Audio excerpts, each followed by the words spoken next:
Just bad the young lady lost her life, but you know, we do have to take into account that her boyfriend did shoot at the cops and shot a cop. This is the Misconstruing of Facts by Charles Barkley. While the plainclothed officers contend they identified themselves, Taylor's boyfriend says they did not, and he opened fire to defend himself against what he thought were intruders. But it's not just Walker. So, like I say, even though I'm really sorry she lost her life, I don't think that we can just say we can put this in the same situation with George Floyd and Ahmaud Arbery. I just don't believe that. This is Whitlock-level clownism. That's an insult to Breonna's family.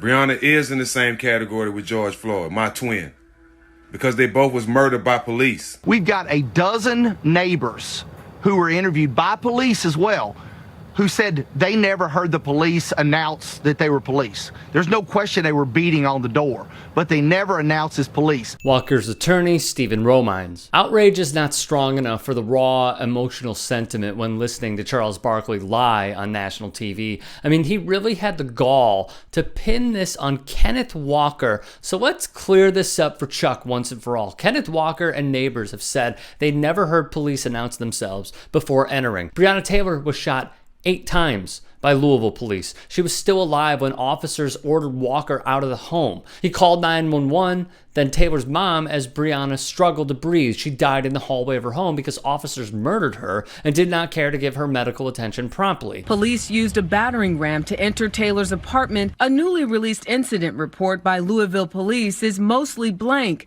saying there was no forced entry and marks Taylor's injuries as none. And they falsified a police report. Walker was interviewed just hours after police murdered his girlfriend. Sergeant John Mattingly's interview took 2 weeks, and well, the investigator helped him out. So in the pre-operational briefing, you guys just considered this location as, and I've heard this a couple times throughout this investigation, as a soft target.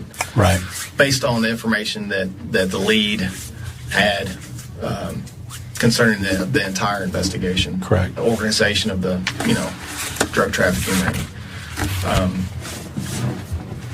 So that's what made it. That's what kind of made you all come up with the original. Hey, we're just going to knock, try to get her to the door. The most passive way to serve the warrant. That's not an investigator. Like Bill Barr to Donald Trump, that's favoritism. The investigator questioning Mattingly describes a raid involving at least 7 officers and a battering ram as the most passive way in, and says Mattingly rightfully returned fire after Taylor's boyfriend, Kenneth Walker, fired a shot. Sergeant Vance steers Mattingly through the moments of the shooting, at times suggesting answers, wrote NBC News. The point of an interview is getting unbiased info, and that's not what he's doing. The questions are so leading, they're basically giving him as much info as they're getting, said one expert. Sergeant Amanda Seal then two-faced Walker, instructing him to sign away his Miranda rights. It would be good for you to sign this, and then we can get your statement, and then we can leave you alone, she says. Louisville police then charged him with attempted murder of a police officer because he fired a shot, which was dismissed. Then he was put under house arrest, and still he can be charged again. The charges brought against me were meant to silence me and cover up Breonna's murder.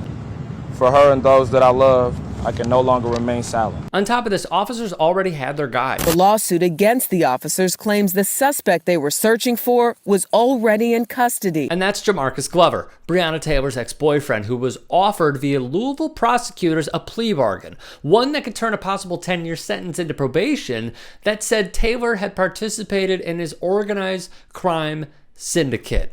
Officials wanted him to falsely impugn Taylor, and Sam Aguirre, a Louisville attorney representing Taylor's family in a wrongful death suit, slammed the offer, calling it part of a smear campaign. Lastly, for Charles. They also said they had a witness who said that they heard the police announce themselves. Yes, and that witness, Gail, was interviewed by the police 3 days after this happened initially. And he stated, I did not, exact words, did you hear them announce as police? He said, I never heard anyone announce as police. He was subsequently interviewed 2 more times over the next month by law enforcement, LMPD law enforcement, and he eventually says, I may have heard them announce they were police. Charles Barkley should apologize immediately, retract everything he said and take a step back and understand this case a little bit better, because what he did was good PR for a corrupt system that needs to be taken down, reformed, rewritten, everything. But you know what? Because of that good PR, maybe he'll get a Christmas card from the LMPD.